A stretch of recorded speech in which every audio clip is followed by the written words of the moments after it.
Hello dear students, RPSC की site पे जो नेक्स्ट सेकंड ग्रेड का पेपर दे रखा है, आज मैं उसका सॉल्यूशन स्टार्ट करता हूं। ठीक है, अपनी सीरीज यही चल रही थी। चलो देखिए, यदि लैम्डा वी, लैम्डा एक्स तथा lambda M represent the wavelength of visible light, X rays and microwaves respectively, then दृश्य प्रकाश, एक्स किरण एवं सूक्ष्म तरंगों के तरंग दैर्ध्य हो तो स्पेक्ट्रोस्कोपी का क्वेश्चन है इंट्रोडक्शन से ही। तो सबसे पहले कौन सी रेज आती है? कॉस्मिक रेज, उसके बाद आती है गामा रेज, उसके बाद आती है एक्स रेज, उसके बाद आती है आपकी पराबैंगनी किरणें, उसके बाद आती हैं दृश्य, उसके बाद इंफ्रारेड, देन माइक्रो सूक्ष्म तरंगे और रेडियो तरंगे। CGXUVIMR।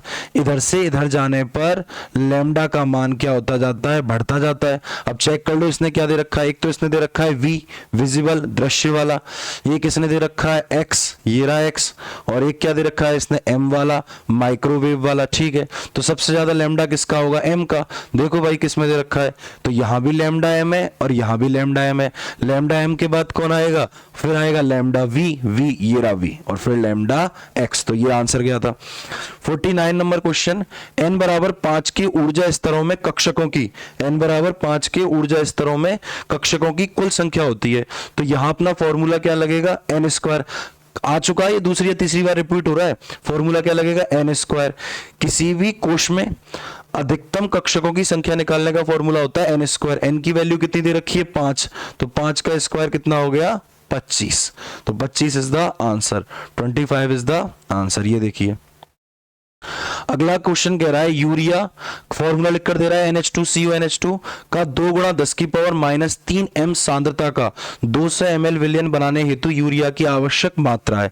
तो ये पूछ रहा है आपसे, m में दे रखी है वैल्यू। तो m बराबर फॉर्मूला क्या होता है भैया? देखो m बराबर फॉर्मूला होता है, कैपिटल M की बात चल रही है, ठीक है ना, कैपिटल M ही मानना है इसको। कैपिटल M बराबर क्या होता है? विलय का भार अपॉन में विलय का अणुभार इंटू 1000 अपॉन में विलयन का आयतन।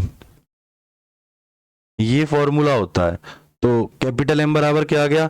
विलय का भार। तो कैपिटल M तो आपको दे ही रखा है, कितना दे रखा है कैपिटल M? 2 गुणा 10 की पावर -3 बराबर भार, भार आपसे निकलवा रहा है अणुभार। अणुभार किसका? यूरिया का। यूरिया का अणुभार होता है 60 ना। देखो हाइड्रोजन का 1 है, तो टोटल कितनी हाइड्रोजन हो गई? 4। तो 4 का कितना हो गया? 4। 2 नाइट्रोजन है, 1 नाइट्रोजन का होता है 14, तो 2 का कितना हो गया? 28। ठीक है, और एक कार्बन है, कार्बन का कितना होता है? 12। एक ऑक्सीजन है 16। तो टोटल करते हैं, 16 और 4 20, 20 30 40 50 और ये 60 आ गया 60। तो x अपॉन में 60 गुणा 1000 अपॉन में विलयन का आयतन कितना दे रखा है आपको? 200 ml। चलो जी काटा पीटी कर दो, 200 से 1000 कितनी बार गया? 5 से, और 12 पंजे 60। x बराबर 12 दूनी 24 गुणा 10 की पावर -3 आ गया। इसको मैं ऐसे भी तो लिख सकता हूं, 0.024 ये दे रखा, 0.024 ग्राम। किसी गैस का वर्ग माध्य मूल माध्य वेग तब दुगना होगा जब ताप को बढ़ाकर क्या कर दो आप इसको? ताप को बढ़ाकर कर दो आप इसको 4 गुना। टेम्परेचर को बढ़ा के कितना कर दिया जाएगा? 4 गुना। अगला कह रहा है, एक ठोस की संरचना में परमाणु ए घनीय जालक के कोनों पर, सॉलिड स्टेट का क्वेश्चन है। क्या कह रहा है? परमाणु ए दे रखा है, बी दे रखा है और सी। परमाणु ए घनीय जालक के कोनों पर, कोनों की संख्या कितनी होती है भैया? अरे कोने कितने होते हैं? कोने ये वाले ऊपर, ये जो ये वाले हैं, ये इस तरीके से ये होते हैं कोने। कोनों की संख्या होती है 8। ठीक है, फिर कह रहा है परमाणु बी घनीय जालक की धाराओं के केंद्र पर, is B is placed at the edge centre, धाराओं के केंद्र पर यानी कि किनारों पर। किनारों की संख्या कितनी होती है? 12। और सी घन के केंद्र पर 1। हाँ भाई, इसका योगदान कितना होता है? 1/8। इसका योगदान कितना होता है? 1/4। और इसका 1 गुणा 1। क्लियर है यहां तक की बात? तो 1 आ गया, ये 4 तिया 12 आ गया, और ये 1 आ गया। अब देखो आ जाओ ऑप्शन के अंदर क्या क्या दे रखा है। सबसे पहले सी दे रखा है, सी 1 है, ये सी 1 आया है। सी के बाद ए आपका 1 ही है, और बी कितने हैं आपके? 3। CAB3। देखो कोई है क्या? तीसरा is the right answer, CAB3। चलिए आगे बढ़ाते हैं अपन इसको। आगे क्वेश्चन आ गया अपना, ठीक है। क्वेश्चन वही VSEPR की पोस्टुलेट सेकंड से आया है। इस क्वेश्चन को अपन देखते हैं अच्छे से, ठीक है। चलो NH3 यानी कि अमोनिया। अमोनिया में केंद्रीय परमाणु कौन है? नाइट्रोजन। नाइट्रोजन के बाह्यतम कोश में कितने इलेक्ट्रॉन होते हैं? 5। हाइड्रोजन के 3, 5 और 3 8, 8 का आधा 4, आसपास होने चाहिए थे 4, लेकिन मेरे पास तो कितने? 3 ही, यानी कि ये तो 3+1 का केस है। 3+1 में आकृति होती है, 3+1 में आकृति होती है आपकी हाँ सीसॉ, ट्राइगोनल पिरामिडल, पिरामिडाकार होती है, त्रिकोणीय पिरामिड, ये लिए। ClF3 7 और 3 10। ClF3 तो बेहद इंपॉर्टेंट है, बहुत पूछा जाता है। 7 और 3 10, 10 का आधा कितना हो गया? 5, 5 का मतलब sp3d संकरण हो गया। हाँ जी, केस कौन सा बना? 3+2 का, टी शेप आता है ये तो, ये देखो, ये तो बहुत आता है। SO2 यानी कि सल्फर केंद्रीय परमाणु है। बाह्यतम कोश में कितने इलेक्ट्रॉन है? 6, 6 का आधा 3, sp2 2+1 का केस है। 2+1 के केस पर तो भैया ये आएगी मुड़ी हुई, बेंट। SF4 सल्फर केंद्रीय परमाणु है। 6 और 4 10, 10 का आधा कितना हो गया? 5, 5 का मतलब क्या हो गया भैया? आसपास होने चाहिए थे 5, लेकिन मेरे पास कितने हैं? 4, तो 4+1 पर कैसी बनती है? के शेप, सीसॉ, ढेकुली। ये लो, मिला लो भैया। तो पहले का दूसरा एक से ही बैठ रहा है, पहले का दूसरा, बी का तीसरा, सी का चौथा और डी का पहला, एक से ही बैठ रहा है भाई, बहुत सही मामला है। निम्नलिखित अणुओं में केंद्रीय परमाणु के संकरण का सही क्रम है। बहुत बढ़िया। Xc का निकालो, जीनोन केंद्रीय परमाणु है। Xc यानी कि बाह्यतम कोश में कितने इलेक्ट्रॉन होते हैं? अक्रिय गैस है, 8 है। 8 और 2 10, 10 का आधा क्या हो गया? 5, 5 का मतलब हो गया sp3d। तो sp3d यहां भी दे रखा है और यहां भी दे रखा है, तो इन दोनों में से कोई सा एक आंसर होगा। XeOF2 जीनोन केंद्रीय परमाणु, बाह्यतम कोश में 8, ऑक्सीजन काउंट होगा नहीं क्योंकि डबल बॉन्ड बनाता है, अपन सिंगल वाले काउंट करते हैं। 8 और 2 10, 10 का आधा कितना होता है? 5, 5 का मतलब हो गया sp3, 5 का मतलब हो गया 8, 8 8 और 2 10, 10 का मतलब हो गया 8 और 10, 10 का मतलब हो गया 5 और 5 का मतलब हो गया sp3d, sp3d। तो भैया sp3d तो यहां भी आ रहा है और यहां पर भी आ रहा है sp3d। BCl3, ये B यानी कि वर्ग 13, वर्ग 13 यानी कि बाह्यतम कोश में 3, 3 और 3 6, 6 का आधा 3, 3 का मतलब क्या हो गया? sp2। अगला ICl4 आयोडीन, आयोडीन यानी कि हेलोजन परिवार, वर्ग 17, फ्लोरीन क्लोरीन ब्रोमीन आयोडीन, बाह्यतम कोश में कितने हैं? 7, एक नेगेटिव है 8, माइनस होता है तो प्लस हो जाता है। 8 और 4 12, 12 का आधा 6, sp3d2, ये आंसर जाएगा भाई। 8 और 10, 10 का आधा 5, sp3d, 8 और 10, ठीक है भाई, बिल्कुल सही है। अगला क्वेश्चन कोऑर्डिनेशन का क्वेश्चन है। CONH3 का होल 5 SO4Br और CONH3 का होल 5 Br SO4 किस प्रकार की समावयवता प्रदर्शित करते हैं? आप 55 वाले क्वेश्चन को ध्यान से देखो। यहां पर अगर मैं इसको तोड़ूंगा, ब्रेकअप कराऊंगा, यहां तो Br आयन बनेगा बाहर की तरफ, और यहां पर क्या बनेगा? SO4। इसमें SO4 अंदर है और इसमें SO4 अंदर है और इसमें Br बाहर है। यहां उल्टा हो रहा है, यहां Br अंदर है और SO4 बाहर है, यानी कि अलग अलग आयन बनेंगे, अलग अलग आयन बनेंगे। तो ये कौन सी समावयवता होगी आपकी? आयनन समावयवता। 56 नंबर क्वेश्चन डायरेक्ट याद करने का है, नोट्स में लिखा हुआ है। यदि संकुल CONH3 का होल 5 H2O+3 500 नैनोमीटर तरंग दैर्ध्य का प्रकाश अवशोषित करता है तो इसका रंग होगा लाल। भैया याद कर लेना इसको, एनसीईआरटी में दे रखे हैं कलर, डायरेक्ट याद करने हैं। अगला सुनो, आईपी का क्वेश्चन आया है, प्रथम आयनन ऊर्जा का सही क्रम है। और आईपी में भी क्वेश्चन किसका आया है? फर्स्ट पीरियड का, सॉरी सेकंड पीरियड का आया है। वहीं से निकलते हैं सेकंड पीरियड से, द्वितीय आवर्त से। अब द्वितीय आवर्त के तत्व कौन से हैं? हाँ जी, lithium, beryllium, boron, carbon, nitrogen, oxygen, fluorine और नियोन। ठीक है जी। अब आईपी का ऑर्डर लगाएंगे तो सबसे पहले कौन आएगा? नियोन ही आएगा, कोई दिक्कत ही नहीं है। उसके बाद कौन आएगा? फ्लोरीन आएगा। उसके बाद आना किसको चाहिए था? ऑक्सीजन को, लेकिन कौन आता है? नाइट्रोजन, अर्धपूरित कक्षकों का अतिरिक्त स्थायित्व ऑक्सीजन। उसके बाद कार्बन, कार्बन के बाद आना तो बोरॉन को चाहिए था, लेकिन बेरिलियम आता है भेदन क्षमता, पेनिट्रेशन पावर के कारण, बेरिलियम, बोरॉन, और सबसे लास्ट में लिथियम। अब देख लो इसने क्या दे रखे हैं, carbon, nitrogen, oxygen, fluorine, carbon, nitrogen, oxygen, fluorine. तो सबसे ज्यादा तो होगा फ्लोरीन का, सबसे ज्यादा फ्लोरीन का एक ही ऑप्शन में। उसके बाद नाइट्रोजन, ऑक्सीजन, कार्बन। चौथा आईपी का एक क्वेश्चन आता है और मैक्सिमम टाइम आईपी जो आती है वो सेकंड पीरियड का ऑर्डर लगवाता है वो।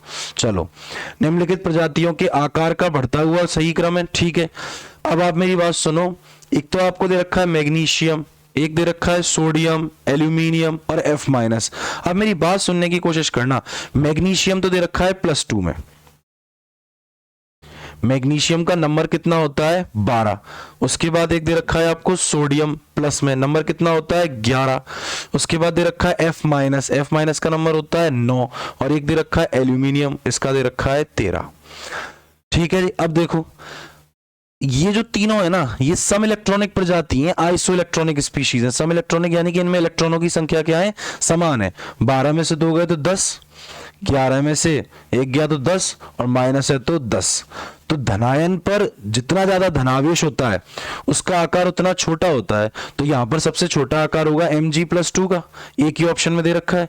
उससे बड़ा कौन होगा Na+, उससे बड़ा कौन होगा F- और Al। ठीक है, चलिए 59 नंबर जो क्वेश्चन है, 59 नंबर क्वेश्चन में वो केसी के लिए बात कर रहा है और आपको एक रिएक्शन लिखकर दे रहा है H2 + CO2 = CO + H2O।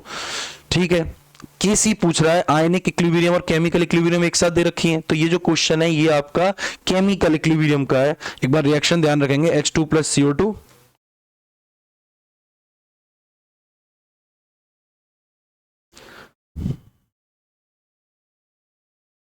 Reaction क्या थी अपनी, H2 + CO2 = CO + H2, कुछ ऐसी रिएक्शन थी। ठीक है, t बराबर 0 समय पर जब अभिक्रिया शुरू नहीं हुई थी तो इसकी सांद्रता कितनी थी 1, और इसकी कितनी थी 1, इसकी थी 0 और इसकी थी 0।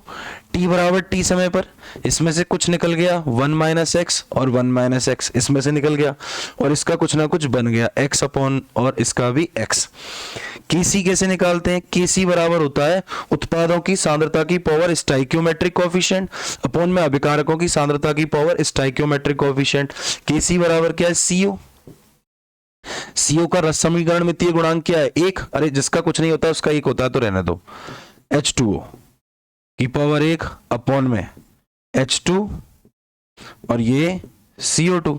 क्या आ गया, KC बराबर CO की जगह क्या आ जाएगा, CO कितना है आपका सामने पर x इंटू H2O भी कितना है x, H2 कितना है 1 - x और ये भी कितना है 1 - x, तो x² अपॉन में 1 - x का होल स्क्वायर। देख लो ऐसा कोई ऑप्शन है क्या, अभी पता चल जाएगा। दूसरा ऑप्शन है x² अपॉन में 1 - x²। अगला क्वेश्चन आयनिक इक्विलिब्रियम का है। Ha1 एवं Ha2 अम्लों के दो अलग अलग विलयन दे रखे हैं जिनके लिए वियोजन स्थिरांक दे रखे हैं। प्रत्येक में अम्ल की सांद्रता समान है, तो इन अम्लों की हाइड्रोजन आयन सांद्रता H+ का अनुपात होगा। देखो कैसे करना है इस क्वेश्चन को। आपको K1 और K2 दे रखे हैं दो के लिए, तो H+ आयनों की सांद्रता 1 अपॉन में H+ आयनों की सांद्रता 2 बराबर √ दोनों की सांद्रताएं समान है तो क्या हो जाएगा Ka1 अपॉन में Ka2 बराबर, भैया कितना दे रखा है Ka1 9.8 × 10⁻⁻5। तो मैं इस पॉइंट का इलाज करूंगा, मैं इसको ऐसे लिख लूं क्या भाई, पॉइंट के बाद एक डिजिट है 8, तो 10⁻⁻5 का मैंने 10 की पावर क्या कर दिया -6 कर दिया अपॉन में √ लगा दूंगा बाद में, परेशान मत होना। K2 कितना दे रखा है 2 × 10⁻⁻6, ये लो √ क्या होगा 10 की पावर -6 से 10 की पावर -6 कट जाएगा। 2 से 98 कितनी बार कटेगा 49 बार, 49 का √ कितना होता है 7, और 1 का क्या होता है 1, 7:1। देख लो आंसर दे रखा है क्या 7:1, ये लो। उसके बाद अपन अगला क्वेश्चन स्टार्ट करते हैं 61वां। दो रिएक्शन दे रखी हैं, इलेक्ट्रॉन बंधुता या इलेक्ट्रॉन एफिनिटी को मान सकते हैं एक तरीके से। ऑक्सीजन के अंदर इलेक्ट्रॉन जोड़ा O- आ गया, O- में एक और इलेक्ट्रॉन जोड़ा O-2। जब पहला इलेक्ट्रॉन जुड़ा है तो आसानी से जुड़ गया है तो ऊर्जा बाहर निकली है इसलिए माइनस में है। जब दूसरा इलेक्ट्रॉन जुड़ा है तो पहले नेगेटिव चार्ज था, अंदर भी नेगेटिव था, नेगेटिव को रिपेल करेगा तो O-2 आ गया। का उपयोग कर O से O-2 के निर्माण में होने वाले कुल ऊर्जा परिवर्तन की गणना करो। कुछ नहीं करना, दोनों को जोड़ दो, यानी कि प्लस का क्या है 790.8 और माइनस का 141.4। क्लियर है यहां तक की बात। तो ये तो 4 ही बचा, ये 10 में से 1 गया तो ये कितना बचा 9, ये 8 में से 1 गया तो 4, ये 6। देखो प्लस का आएगा 649.4 किलो जूल मोल इनवर्स, ही इसका आंसर आ गया। क्लियर है यहाँ तक की बात? चलो आगे देखते हैं, ज्यादा समय नहीं खराब करूंगा आपका। अगला क्वेश्चन है 62 नंबर, थर्मोडायनेमिक्स का अपने सिलेबस में से हट गई है, छोड़ो तो क्यों टाइम लगाएं इस पे। 63वां, कोई समीकरण दिया है, रेडॉक्स का क्वेश्चन है, बैलेंसिंग का, रेडॉक्स का क्वेश्चन है बैलेंसिंग का, बहुत आसान है। ठीक है, कल मैंने इसको किसी बैच में कराया भी था ऑफलाइन में। ध्यान से देखो क्या कह रहा है कि इस रिएक्शन में x क्या है। तो इन क्वेश्चनों को करने का एक पैटर्न है, पैटर्न ये कि इन क्वेश्चनों को करते समय दिमाग नहीं लगाना है, केवल किसको देख लेना है, विकल्पों को। देखो यहां 2 Mn है और यहां भी 2 Mn है, हिसाब हो गया। यहां कितने ऑक्सीजन है, O4 और 2O4 यानी कि 8 ऑक्सीजन इधर है, और इधर कितने ऑक्सीजन है, 8 दूनी 16 और 10 दूनी 20, यानी कि 4 दूनी 8 ऑक्सीजन ने 8 ऑक्सीजन को तो बराबर कर दिया, लेकिन ये 20 ऑक्सीजन तो एक्स्ट्रा में आ गए, यानी कि मेरे पास कितने एक्स्ट्रा ऑक्सीजन है, 20। और सुनो, इधर 6 हाइड्रोजन है, इधर 8 दूनी 16 हाइड्रोजन ये है, तो इधर 6 ही है और इधर कितने हैं, 16, तो यानी कि एक्स्ट्रा में कितने हाइड्रोजन आ गए, 10 हाइड्रोजन। अब आप मेरी बात सुनो, ऐसा ऑप्शन चूज करो जिसमें 20 तो ऑक्सीजन है और 10 क्या हो, हाइड्रोजन। तो 5OH माइनस में 5 तो ऑक्सीजन है, नहीं मुझे तो भैया ऑक्सीजन 20 चाहिए। 10 HCOOH में, तो एक फॉर्मिक अम्ल में, एक HCOOH में 2 ऑक्सीजन है, तो 10 में कितनी हो गई, 20 ऑक्सीजन। बात तो सही है भैया, आगे बढ़ते हैं। एक HCOOH के पास कितने हाइड्रोजन है, 2, तो 10 के पास कितने होंगे, 20 हाइड्रोजन। नहीं, मुझे तो 10 हाइड्रोजन चाहिए। अब क्या करूं गुरुजी, अगले को देखो, अगले में तो कार्बन है, कार्बन तो अपन को चाहिए ही नहीं, अपन को तो कुछ और चाहिए। अब देखो चौथा ऑप्शन, चौथा क्या है, COOH। अरे ये तो ऑक्सैलिक अम्ल है, COOH का होल ट्वाइस दे रखा है, वैसे कितने अणु है, 5। ठीक है, अब अपने पास क्या क्या है भैया, हिसाब किताब लगा के देखते हैं इसका। अपने को क्या क्या चाहिए, अपने को चाहिए 20 तो ऑक्सीजन चाहिए, 10 हाइड्रोजन चाहिए, और इधर कार्बन कितने, 10 ही कार्बन चाहिए, 10 ही क्या चाहिए अपन को, कार्बन चाहिए। आ जाओ करके देखते हैं, कितने कार्बन है, 2 कार्बन, और 5 के पास कितने हो गए, 5 दूनी 10 कार्बन। ठीक है, बैठ गया। एक के पास 1 2 3 4 हाइड्रोजन है, तो 5 के पास कितने होंगे, 5 चौक 20, बैठ गया भाई। कितने हाइड्रोजन है, 2, तो 5 पर कितने होंगे, 10, सब कुछ बैठ रहा है। चौथा इज द राइट आंसर। ठीक है, ऑप्शन से किया जाता है। अगला क्वेश्चन भी रेडॉक्स का है, HClO4 एवं BrCl में क्लोरीन के ऑक्सीकरण अंकों का अंतर है। HClO4, एक तो कह रहा है आपसे कौन सा, HClO4, और BrCl में क्लोरीन के ऑक्सीकरण अंकों का अंतर क्या है। हाइड्रोजन का कितना होता है, +1, Cl का कितना है, x मुझे नहीं पता, एक ऑक्सीजन पर कितना होता है, -2, तो 4 पर कितना होगा, -8। ओवरऑल इसके ऊपर कोई चार्ज है नहीं है, 0 है, तो x बराबर क्या आ गया आपका, प्लस का 1 माइनस का 8 माइनस का 7, पलटी मारेगा उस साइड जाएगा तो क्या हो जाएगा, प्लस का 7। क्लियर है। BrCl में क्लोरीन, ब्रोमीन और आयोडीन, किसकी विद्युत ऋणता ज्यादा है भैया, क्लोरीन की, तो क्लोरीन पर तो आएगा -1 और इस पर आएगा +1। दोनों की विद्युत ऋणताओं का अंतर पूछ रहा है, इस पर क्या आया, +7, +7 के बाद क्या आएगा, अंतर पूछ रहा है तो माइनस लगेगा, और फिर ये -1, ये -1 यहां से आया और ये -1 अंतर को पूछ रहा है, माइनस माइनस हो गया प्लस का 8 इज द आंसर। देखो ऑप्शन में है क्या, प्लस का 8 इज द आंसर, ये लो। ठीक है जी, चलो कॉपर किसका है, इसके मेलेगाइट का, डायरेक्ट याद रखना है। ब्लिस्टर कॉपर के वैद्युत अपघटनी शुद्धिकरण के संबंध में असत्य कथन है एनोड अभिक्रिया का, ये वाला डायरेक्ट याद रखना है। चलिए आगे बात करते हैं।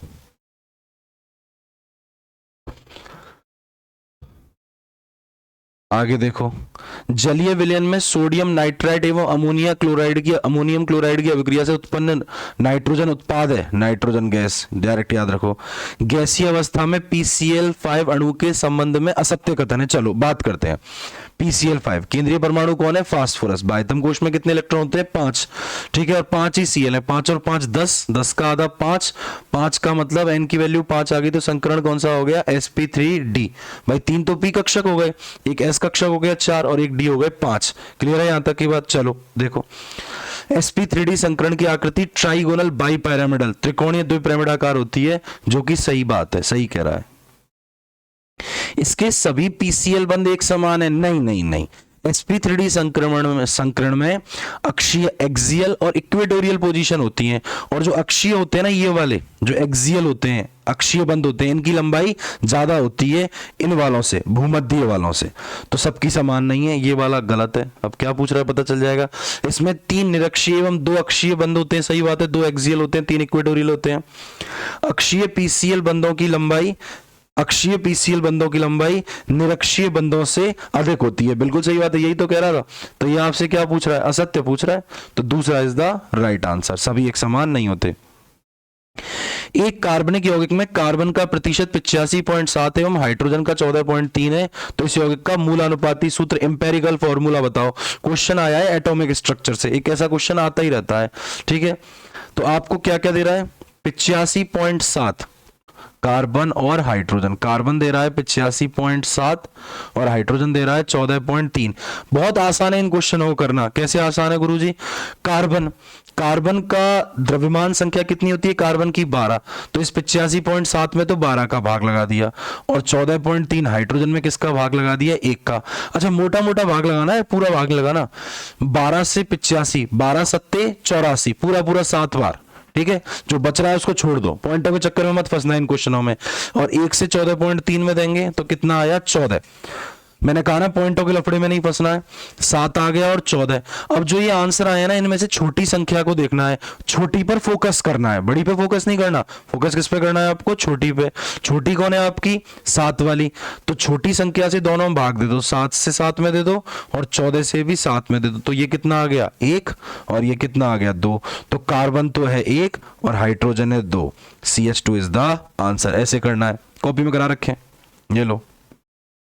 70 number question, CH2 double bond CH plus HBr equals to, ये अभिक्रिया का उदाहरण है। हाँ भाई, एल्कीन की अभिलाक्षणिक अभिक्रिया होती है, इलेक्ट्रॉन स्नेही योगात्मक अभिक्रिया। डबल बॉन्ड है, असंतृप्त यौगिक है, और असंतृप्त यौगिकों की अभिलाक्षणिक अभिक्रिया, the characteristic reaction of unsaturated compound is addition reaction. असंतृप्त यौगिकों की अभिलाक्षणिक अभिक्रियाएं योगात्मक अभिक्रियाएं होती हैं। हाँ, अगर यहाँ पर तीर के निशान पर ROOR लिखा होता, पेरोक्साइड लिखा होता, तो ये मुक्त मूलक वाली हो जाती।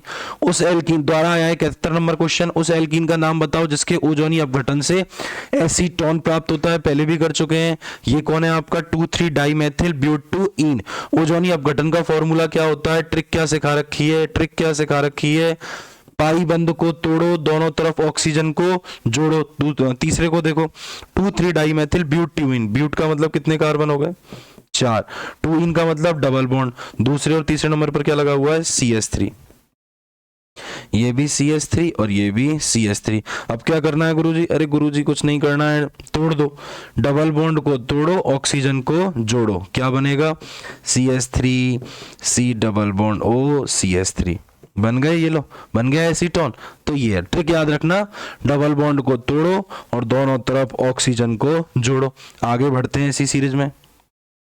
हाँ भाई, ग्लिप्टल पॉलीमर का क्वेश्चन है, ग्लिप्टल के 1 लाख है, ये भी आ गया है, दूसरी बार आ रहा है। एथिलीन ग्लाइकोल और थैलिक अम्ल, निम्नलिखित यौगिकों में से कौन सा अहीफेनी नहीं है, एस्पिरिन है भैया। केमिस्ट्री इन डेली लाइफ, निम्नलिखित में से कौन सी अनपचाई शर्करा है, सीधा सीधा याद रखना है, सुक्रोज, बायोमोलिक्यूल्स में कॉपी में कंप्लीट है। कोहरा किसका कोलाइड है, सरफेस का क्वेश्चन है। द्रव के कण गैस में परिक्षेपित है। निम्नलिखित में से कौन सी गैस कार्बोक्सी हीमोग्लोबिन बनाती है, सबको पता है, बायोलॉजी वाले हो, मेरे से ज्यादा होशियार हो। Carbon monoxide. भूमंडलीय ताप वृद्धि के लिए जिसका विशिष्ट योगदान है, कार्बन डाइऑक्साइड का, दुनिया इसी पे चिल्लाई जा रही है। अधोलिखित विकिरणों में से किसका अवशोषण कर समताप मंडलीय ओजोन पृथ्वी पर जीवन की रक्षा करती है, तो यूवी विकिरण, पराबैंगनी विकिरण, ठीक है। पराबैंगनी विकिरण त्वचा कैंसर करता है। कई बार अपन गर्मियों के दिनों में क्रिकेट खेलने चले जाते हैं ना, बाहर टी-शर्ट पहन के, तो नीचे से हाथ काला और ऊपर से हाथ सफेद, तो ये पराबैंगनी विकिरणों का कारण होता है। जब भी धूप में निकले तो सनस्क्रीन लगा के निकले, और सनस्क्रीन पे लिखा था ना यूवी प्रोटेक्टेड, ठीक है। अपना तो सरसों का तेल ही ठीक है। चलो आ जाओ, आगे बढ़ते हैं, आगे बढ़ते हैं आगे। निम्नलिखित में से कौन सा प्रोटीन परिवार, ये आपको सर दूसरे सर बायो वाले बताएंगे। ये आ गया। विज्ञापन के लिए प्रयुक्त रंगीन डिस्चार्ज नलिका में प्रयुक्त होती है। The colour discharge tube for advertisement mainly contain neon होती है भाई, डायरेक्ट याद रखो। संक्रमण धातु, डी ब्लॉक का क्वेश्चन है, ऊपर वाला पी ब्लॉक का था। संक्रमण धातुओं का कौन सा गुण उनके संकुल बनाने में उत्तरदायी होता है? तो संकुलन की प्रवृत्ति डी ब्लॉक में कई कारणों से पाई जाती है, जैसे छोटा आकार, ठीक है, उसके अलावा उच्च आवेश, छोटा आकार, उच्च आवेश घनत्व, रिक्त डी कक्षक और परिवर्तनशील ऑक्सीकरण अवस्था। अब देख लो, संक्रमण धातु धनायनों का आकार बड़ा होता है, धनायनों का आकार तो छोटा होता है, गलत है। विभिन्न ऑक्सीकरण अवस्थाएं प्रदर्शित करते हैं, परिवर्तनशील, शो वेरिएबल ऑक्सीडेशन स्टेट, सही बात है। रिक्त N-1 डी कक्षकों की अनुपस्थिति, गलत है, उपस्थिति होनी चाहिए। स्थायी +2 ऑक्सीकरण अवस्था है, ऐसा थोड़ी +2 ही प्रदर्शित करें, परिवर्तनशील होते हैं, ये भी गलत है, दूसरा आंसर है। ठीक है, ये अपना नहीं है, छोड़ दो इसको। निम्नलिखित में से कौन सा धातु आयन रुधिर का थक्का बनाने के लिए आवश्यक है? आपको पता है कैल्शियम +2 प्लेटलेट्स के लिए प्रोथ्रोम्बिन को थ्रोम्बिन में चेंज करके कर देता है, आपको पता ही है सारा। कैल्शियम वाला फिर भी आया है, बहुत बढ़िया। 110 नंबर क्वेश्चन को देखो ध्यान से। 110 नंबर क्वेश्चन में क्या दे रखा है आपको? कार्बोनिल यौगिक दे रखा है, और कार्बोनिल यौगिकों की अभिलाक्षणिक अभिक्रिया होती है नाभिक स्नेही योगात्मक अभिक्रिया। डबल बॉन्ड है भैया, असंतृप्त है, पाई बंद है, असंतृप्त है, असंतृप्त यौगिकों की अभिलाक्षणिक अभिक्रिया नाभिक स्नेही योगात्मक अभिक्रिया, न्यूक्लियोफिलिक एडिशन रिएक्शन। ऋणात्मक प्रेरणिक प्रभाव, -I का ऑर्डर पूछ लिया है, जिसकी विद्युत ऋणता जितनी ज्यादा होगी वही होगा, तो ये वाला दूसरा NO2, fluorine, chlorine, bromine, iodine. 112 UV spectroscopy यौगिक के लिए लैम्डा मैक्स का मान है। अच्छा, ये क्वेश्चन रिपीट बहुत होता है, आ जाओ बताता हूं। देखो, ये समवलयाकार वलय का भी केस है और विषम वलयाकार वलय का भी केस है। कैसे सर? दोनों डबल बॉन्ड एक रिंग में भी है और डबल बॉन्ड अलग अलग रिंग में भी है। जब समवलयाकार और विषम वलयाकार दोनों ही स्थिति होती है तो अपन मूल मान किसका लेते हैं? समवलयाकार वलय। समवलयाकार वलय के लिए मूल मान जो होता है वो कितना होता है? 253 नैनोमीटर। उसके बाद अपन क्या लेंगे भैया? उसके बाद देख लेते हैं वलय अवशेष। डबल बॉन्ड से जुड़े हुए ऐसे सिंगल बॉन्ड जो आगे भी सिंगल से जुड़े होते हो, एक वलय अवशेष, 2 वलय अवशेष, 3 और 4, 4 वलय अवशेष। एक वलय अवशेष के कारण 5 की होती तो 4 से कितनी की होगी? 20 नैनोमीटर की वृद्धि होगी। हाँ जी, उसके अलावा भारी चक्रीय द्विबंध, हाँ जी, ये वलय एक तो ये आ रहा है भारी चक्रीय द्विबंध, एक इससे ये वाला आ रहा है, एक से होती है 5 की तो 2 से कितनी की होगी? 10 की। और भाई, और संयुग्मन का विस्तार, 2 एकांतरित द्विबंधों को छोड़कर जो संयुग्मन में प्रेजेंट हो तीसरा, वो संयुग्मन का विस्तार कहलाता है। तो ये लो भैया, कितने हो गए? 30 और 20 50 और 10 60, 6 और 5 11, ये तो 313 नैनोमीटर हो गए, 313 नैनोमीटर। यूवी का क्वेश्चन था। H2 अणुओं में मूल विधा कंपनों की संख्या, फॉर्मूला होता है 3n-6। क्लियर है? n क्या होती है? उस अणु में उपस्थित परमाणुओं की संख्या। H2 में कितने परमाणु हैं? 2 हाइड्रोजन ऑक्सीजन 3, 3 गुणा 3 -6, 3 3 9 -6, 6 और 3 9। ये लो 113 इज द राइट आंसर। अगला काइनेटिक्स का क्वेश्चन है। अभिक्रिया A, B और C की बलगतकी में A प्रथम कोटि की, A जो है वो फर्स्ट ऑर्डर की पालना करती है, बी में अर्धकोटि की, अर्धकोटि का मतलब 1/2 ऑर्डर की, और सी जो है वो व्यतिक्रम प्रथम कोटि की यानी कि -1 ऑर्डर की पालना करती है। यदि ए, बी और सी सभी की सांद्रताओं की मात्रा 4 गुनी कर दी जाए, 4 गुनी यानी कि ए की सांद्रता भी 4 गुनी कर दी तो 4 की पावर 1, बी की सांद्रता इसको भी कितना कर दिया? 4 की पावर 1/2, और सी की पावर भी कितना कर दिया? 4 की पावर -1। हाँ जी, 4 की पावर 1 का मतलब 4 हो गया। इस 4 को मैं ऐसे लिख सकता हूं 2 का स्क्वायर, तो 2 दूनी 4 इनटू ये 1/2, और 4 की पावर -1 का मतलब हो गया 1/4। अरे 4 ऊपर जाएगा तो माइनस का 1 हो जाएगा, तो सबसे पहले 4 से 4 कट गया, 2 से 2 कट गया, आंसर क्या आया? 2। 2 आया, 2 गुना हो जाएगा। हाँ जी, 115 नंबर क्वेश्चन। प्रथम कोटि की एक अभिक्रिया को 75% होने में 32 मिनट लगते हैं। एकदम गाजर का हलवा क्वेश्चन। हाँ भाई, क्या कहा है? 100 से आधी होगी 50, 50 से आधी होगी 25, यानी कि जब 100 से 25 तक पहुंच गई है तो अभिक्रिया कितने % पूरी हो चुकी है? 75% पूरी हो चुकी है। और इस 75% को पूरा होने में कितना समय लगा है? 32 मिनट। ट्रिकी क्वेश्चन है, करने को पूरे पैटर्न से बता दूंगा। 32 मिनट लगे हैं, तो 32 का आधा कितना होता है? 16 तो यहां लगे होंगे और 16 मिनट यहां लगे होंगे। ये लो आंसर होगा इसमें 16। ठीक है गुरुजी, मुझे ऐसे समझ में नहीं आता है, मुझे तो आप तरीके से पूरे फॉर्मूले से बताओ, तो मैं आपको बता तो दूंगा, पर पेपर में ऐसा करना मत, इतना टाइम नहीं होता। आ जाओ, फॉर्मूला क्या होता है, के बराबर 2.303 अपॉन में टी लॉग ए अपॉन में ए माइनस एक्स। के निकालना पड़ेगा, के बराबर 2.303 अपॉन में 32 लॉग ए क्या है, प्रारंभिक सांद्रता कितनी है 100, ए क्या है 100 प्रारंभिक सांद्रता, और x 75% पूरी हो चुकी है, तो कितना बचा, यही सॉल्व कर रहा हूं, ये 100 माइनस 75 कितना बचा 25, 25 से 100 कितनी बार कट गया 4 बार, log 4। के बराबर 2.303 इंटू log 4 की वैल्यू होती है 0.6020, लेकिन मैं लिख रहा हूं ओनली 0.6 अपॉन में 32, ये के की वैल्यू आ गई। टी हाफ निकालने का फॉर्मूला होता है 0.693 अपॉन में के, लेकिन मैंने आपसे पहले भी कहा है कि इसको इसके साथ ऐसे भी याद रखें 2.303, ये के कैसे आया है अपॉन में ऐसे, ये ऐसे आता है 0.693, के की वैल्यू पुट कर दो, टी हाफ बराबर 2.303 इंटू 0.3 अपॉन में के की वैल्यू कितनी है 2.303 इंटू 0.6, 32 जाएगा ऊपर, हाँ जी 0.3 से 0.6 दो बार कट जाएगा, इससे ये कट जाएगा, 2 से 32 कितनी बार कट जाएगा 16 बार। लेकिन इतनी कैलकुलेशन करनी क्यों है, क्यों करनी है, क्यों, बिल्कुल नहीं करनी, ये सीधा सीधा ऐसे होता है एक स्टेप में। अगला कह रहा है शर्करा का एक विलयन दूसरे CaCl विलयन का समपरासरी है, यानी कि दोनों के परासरण दाब के मान क्या है, समान है, दोनों का आयतन एवं ताप समान है। यदि शर्करा विलयन में 0.2 मोल उपस्थित हो तो दूसरे विलयन में CaCl के कितने मोल उपस्थित होंगे। ये जो क्वेश्चन है ना, ये है क्वेश्चन सॉल्यूशन का और साथ में अणुसंख्य गुणधर्मों का, कॉलिगेटिव प्रॉपर्टी का।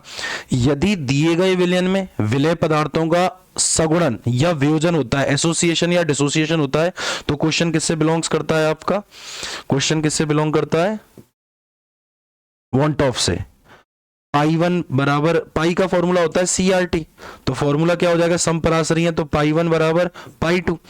अब ये कह रहा है कि एक दूसरे के समपरासरी हैं, दोनों का आयतन और ताप समान है, यानी कि टेम्परेचर दोनों के समान है, तो CRT बराबर CRT कर लूं, इसको C1 कर देता हूं और इसको C2। R गैस नियतांक है, समान है, कट जाएंगे, टेम्परेचर T भी समान है, ताप समान है, कट जाएगा भैया।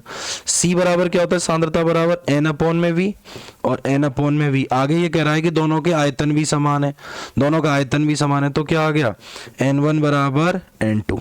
यहां तक आया, अब मेरी बात सुनना, N1 बराबर क्या आ गया N2।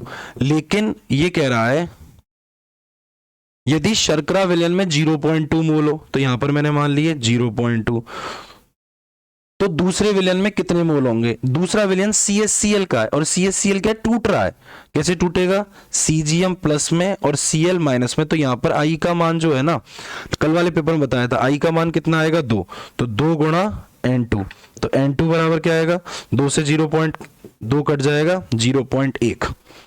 That is the answer. जब एक कॉपर की छड़ को सिल्वर नाइट्रेट के विलयन में डाला जाता है तो विलयन का रंग नीला क्यों हो जाता है, कॉपर का ऑक्सीकरण हो जाता है, ठीक है।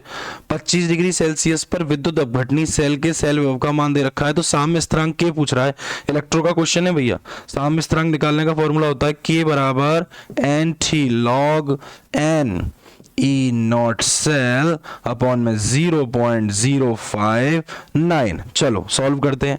एन क्या है, इलेक्ट्रॉन कितने एक्सचेंज हुए, ए ने 2 इलेक्ट्रॉन त्यागे हैं, ऑक्सीकरण हुआ है, और जेड ने 2 इलेक्ट्रॉनों को ले लिया है अपचयन, यानी एन की वैल्यू है 2 इंटू ई नॉट सेल कितना है, सेल का मान प्रश्न में दिया है, मैं इसको लिख रहा हूं 59 into 10 to the power -2, point हटा दिया, अपॉन में 59 गुणा 10 की पावर -3, क्योंकि पॉइंट के बाद 3 डिजिट है, 59 से 59 गया, 10 की पावर -3 ऊपर गया, प्लस का हो गया, क्या बचा ऊपर 20, पर 20 is not answer, anti log भी तो रह रहा है, के बराबर एंटी लॉग 20.00। क्या सिखाया था, एंटी लॉग सॉल्व करना सिखाया ना, पॉइंट के बाद वाली संख्या के लिए सोचो किसका लॉग है, और पॉइंट से पहले वाली संख्या को 10 की पावर में लेकर जाओ, तो 10 की पावर तो आएगा 20 इंटू 0.00 किसका लॉग होता है 1 का, तो 1 गुणा 10 की power 20। Third is the right answer. आगे बढ़ते हैं, आगे बढ़ते हैं, अब आगे नहीं बढ़ रहे हैं। ये लीजिए, ये मैंने आपके पेपर का सॉल्यूशन करा दिया। अगली वीडियो में मिलता हूं मैं आपको नए पेपर के साथ। इसी के साथ में अब कुछ लैब असिस्टेंट का पेपर आपका आने वाला है। नेक्स्ट मंथ आपका लैब असिस्टेंट का पेपर है, तो मैं अब लैब असिस्टेंट के जो पेपर हुए हैं उनके सॉल्यूशन को भी डालना स्टार्ट करता हूं। तब तक आप एंजॉय करें, पढ़ाई करें। Good night.